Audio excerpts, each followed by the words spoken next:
बनाया था, काफ़ी पहले बनाया था, ईंट भट्टा के ऊपर। जो ब्रिक बनाने वाली, जो आपने देखा होगा चिमनी का बिजनेस भी बोलते हैं और ईंटा भट्टा का भी बिजनेस बोलते हैं। तो इसके ऊपर भी हम लोगों ने एक वीडियोस बनाया था, दिखाया था। तो इसके ऊपर एक क्वेश्चन है कि ईंट भट्टा का काम चालू करना है मेरे को छत्तीसगढ़ में। तो देखिए, ईंट भट्टा का काम आप चालू करें छत्तीसगढ़ में, मगर इसके लिए कुछ लाइसेंस और कुछ कंप्लाइंसेंस गवर्नमेंट का होता है, वो आपको मानना पड़ेगा, तभी जाके मान लीजिए आप ईंट भट्टा का काम चालू कर सकते हैं।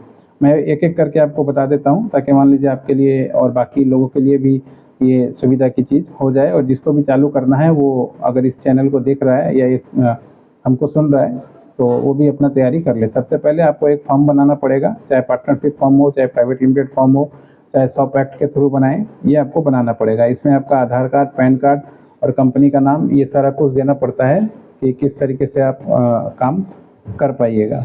उसके बाद फिर आपको म्यूनसिपल कॉरपोरेशन है आपका लोकल में, वहाँ से आपको लाइसेंस लेना पड़ता है, या जहाँ भी आप चालू कीजिएगा बिजनेस चालू करना चाहते हैं। उसके बाद फिर आपको, अगर मान लीजिए खुद इंडिविजुअल करते हैं तो फिर आपको प्रोप्राइटरशिप कहलाएगा, और अगर कंपनी वगैरह का बनाते हैं तो फिर आपको करेंट अकाउंट ओपन करने में आपको उसका पैन कार्ड वगैरह बनाना पड़ेगा और जीएसटी वगैरह लेना पड़ेगा। इसके बाद आपको क्या है, उद्यम का लाइसेंस ले लीजिए, ताकि अगर आप लोन में जाते हैं या किसी चीज़ में जाते हैं तो आपको सुविधा हो। आपको प्रोजेक्ट रिपोर्ट बना के देना पड़ेगा कि हाँ, आप कितना ईंट बनाना चाहते हैं, बालू कहाँ से लाइएगा, सीमेंट कहाँ से लाइएगा, किस तरीके से पॉल्यूशन को कंट्रोल कीजिएगा, मैन पावर कहाँ से लाइएगा, ये सारा चीज़ का एक प्रोजेक्ट रिपोर्ट बनता है। ये प्रोजेक्ट रिपोर्ट आप जहाँ भी जाइएगा आपको जमा करना पड़ेगा, उसके बिहाफ पे ही आगे जाके काम होता है। इसके अलावा आपको जो आपका डिस्ट्रिक्ट हेडक्वार्टर है माइनिंग का, वहाँ से आपको मिट्टी खोदने के लिए माइनिंग का लाइसेंस आपको लेना पड़ेगा। अगर आपके पास माइनिंग का लाइसेंस नहीं होगा तो आपको मिट्टी खोदने का परमिशन नहीं दिया जाएगा, तो मान लीजिए आप उसमें ईंट बनाना आपके लिए मुश्किल हो जाएगा। माइनिंग का लेना पड़ेगा, इसके बाद आपको फायर का लेना पड़ेगा, और उसके बाद फिर आपको पॉल्यूशन का लाइसेंस लेना पड़ेगा। फायर और पॉल्यूशन का जो लाइसेंस है वो आपका लोकल में जो डीआईसी ऑफिस है या पॉल्यूशन का जो ऑफिस है, वहाँ से आपको लेना पड़ेगा। उसके लिए वहाँ से आपको फॉर्म मिलेगा, और फॉर्म को आप फिलअप करके जमा दीजिएगा, कंपनी का नाम दीजिएगा, प्रोप्राइटर या कंपनी का सारा कुछ डिटेल जमा कीजिएगा। उसके बाद फिर वो लोग इंक्वायरी में आएंगे आपके यहाँ पे कि हाँ, आपने जो बताया है चीज़ें सही बताया है कि नहीं। उसके बाद फिर जाके मान लीजिए मार्केट में आपको ये काम करने के लिए परमिशन मिलेगा, और फिर आप एनुअली कितना काम कर रहे हैं, कितना माइनिंग कर रहे हैं, ये सबका एक रिपोर्ट ऑडिट होता है। ये आपको बना के हर एक साल जो है जमा करना पड़ता है, और हर एक साल माइनिंग का और पॉल्यूशन का जो सर्टिफिकेट या लाइसेंस आपके पास है उसका आपको रिन्यूअल कराना पड़ता है।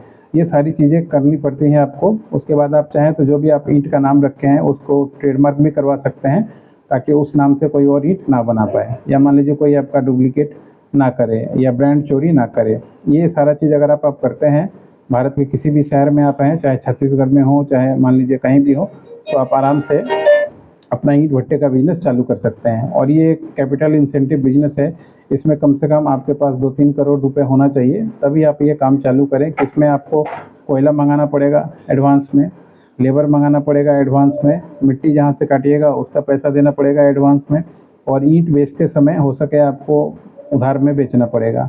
पूरा 100% प्रॉफिट निकल के नहीं आएगा, मगर कुछ उधार बेचना पड़ेगा, कुछ वसूली करना पड़ेगा। तो इसमें ये 3-4 तरह का कैपिटल चाहिए होता है। अगर ये आपका 3-4 तरह का कैपिटल है तो ही फिर आप इस बिज़नेस में आइए। अगर मान लीजिए आपके पास 20-25 लाख का बिज़नेस अमाउंट है, कैपिटल है, और आप सोच रहे हैं कि ये काम को करेंगे, तो आपसे नहीं हो पाएगा, आपका बिज़नेस डूब जाएगा। कभी भी आपके साथ इतना बड़ा रिस्क आप लेंगे तो आपके नाव में कभी भी छेद हो सकता है।